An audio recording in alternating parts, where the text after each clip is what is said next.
Assalamualaikum warahmatullahi wabarakatuh. Hai sahabat, pada kesempatan kali ini catatan Rifda akan mencoba berbagi informasi mengenai 4 fakta unik yang ada di Gunung Lawu. Yang pertama yaitu terdapat burung jalak gading yang biasa muncul di alur atau trek pendakian.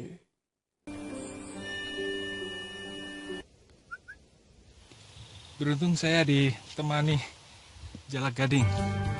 Menurut cerita yang beredar, bila kita melakukan pendakian di Gunung Lawu dengan niat yang baik, maka burung jalak ini akan muncul di trek pendakian sebagai penunjuk arah.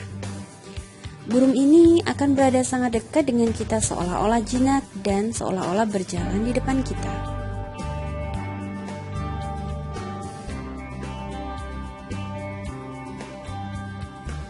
Dipercaya juga oleh masyarakat sekitar bahwa burung ini merupakan jelmaan Wongso Manggolo atau Kiai Jalak yang merupakan salah satu pengikut Sang Prabu Brawijaya kelima. Fakta unik yang kedua yang terdapat di Gunung Lawu yaitu terdapat warung tertinggi di Indonesia. Warung pecel terjauh dan tertinggi yang pernah saya tuju, Warung Boyem. Warung ini dikenal dengan sebutan Warung Boyem. Boyem sendiri memiliki nama lengkap Wakiyem, berusia 60 tahun. Beliau memiliki warung yang berada di puncak Gunung Lawu yang terletak di perbatasan Provinsi Jawa Tengah dan Jawa Timur. Jika di warung makan biasanya berada di pusat perbelanjaan atau tempat strategis lainnya, beda halnya dengan wanita asal Magetan ini. Boyem justru memilih membuka rumah makan di tempat dengan ketinggian 3.150 meter di atas permukaan laut ini. Jangan bayangkan rumah makan yang sudah ada di Gunung Lawu sejak tahun 1980-an ini memiliki dekorasi artistik. Warung makan Boyem hanya berdindingkan kayu tanpa hiasan atau cat dinding berwarna. Selama saya masih kuat untuk bekerja di sini, saya akan tetap bekerja, ucap Boyem dalam bahasa Jawa ketika berbincang dengan Kompas.com awal Juli lalu. Boyem sendiri mengaku memang sudah berniat mencari nafkah di Gunung Lawu meski bukan hal yang mudah untuk tinggal di gunung dengan ketinggian 3.265 meter di atas permukaan laut ini. Pasalnya, selain menyimpan mitos mistis, gunung ini juga memiliki cuaca yang ekstrim. Selain angin kencang, pada malam hari suhu udara di puncak bisa mencapai minus 5 derajat.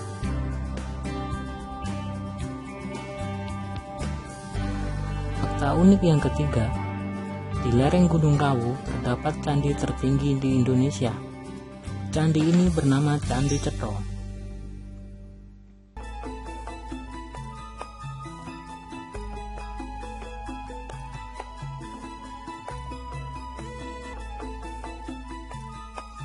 Candi Cetro ini merupakan candi bercorak agama Hindu yang diduga kuat dibangun pada masa-masa akhir era Kerajaan Majapahit, yaitu di masa pemerintahan Prabu Brawijaya kelima. Lokasi candi berada di lereng Gunung Lawu pada ketinggian 1.496 meter di atas permukaan laut dan secara administratif berada di Dusun Cetro, Desa Gumeng, Kecamatan Jenawi, Kabupaten Karanganyar.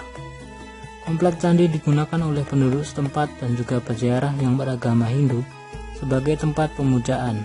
Candi ini juga merupakan tempat pertapaan bagi kalangan penganut kepercayaan asli Jawa atau kejawen.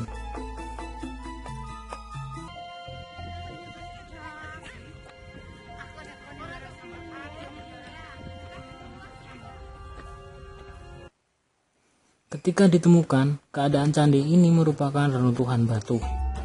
Ada 14 teras atau punden bertingkat, memanjang dari barat hingga ke timur. Meskipun pada saat ini tinggal 13 teras, dan pemugaran dilakukan pada 9 teras saja. Strukturnya yang berteras-teras atau punden berundak memunculkan dugaan akan sinkretisme kultur asli Nusantara dengan Hinduisme.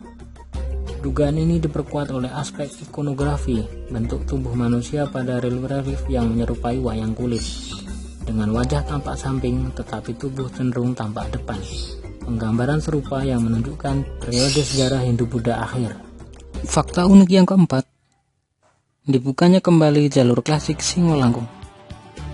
Setelah 32 tahun ditutup, akhirnya jalur pendakian klasik Singolangkung kembali dibuka.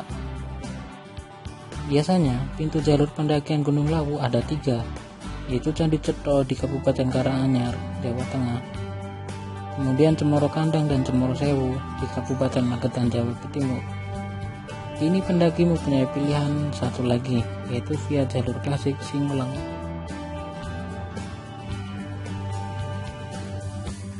Walau jalur tersebut baru dibuka secara resmi 2 bulan yang lalu, namun telah dilewati ribuan pendaki.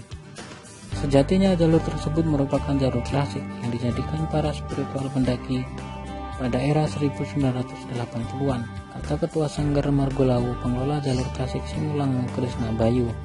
Ia menyebutkan bahwa jalur Singolangkung mempunyai keunggulan tersendiri, terutama bagi penyuka sejarah. Keunggulannya yaitu sepanjang jalur tersebut terdapat prasasti peninggalan Prabu Brawijaya, sehingga pendaki Gunung Lawu bisa sekaligus untuk napak tilas peninggalan Prabu Brawijaya. Krisna mencontohkan, di pos penjagaan atau pos 1 terdapat batu yang berdasarkan sejarah pernah digunakan sembahyang Prabu Brawijaya.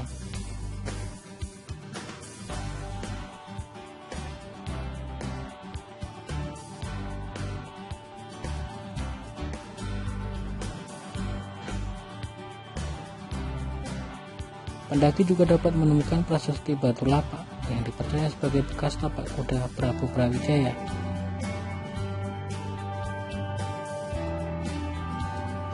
Dia menambahkan, dalam perjalanan jalur tersebut, pendaki dapat menemukan Cemoro Lawang yang dipercaya sebagai tempat berkumpulnya Prabu Brawijaya bersama patih-patihnya. Menariknya lagi, pendaki bakal melewati Kopongan Menyan. Berdasarkan kepercayaan seluruh pendaki yang melewati tempat tersebut harus membakar kemenyan. Jika tidak membawa kemenyan, boleh meninggalkan bekal. Pokoknya meninggalkan sesuatu. Jika tidak, biasanya nanti bingung atau tidak bisa kembali, lanjut Krisna. Menurutnya selama ini belum ada yang sampai menghilang, karena sebelum naik petugas sudah mewanti-wanti pendaki Gunung Lawu. Jalur klasik Singolangkung tidak melulu tentang mistis. Jalur tersebut menyuguhkan eksotisme pemandangan hutan yang masih alami, sumber mata air yang berlimpah dengan udara yang cukup sejuk juga disajikan. Pendaki juga disuguhkan trek berupa jalan tanah yang cukup landai. Ia mengklaim jalur klasik ini cocok bagi pemula.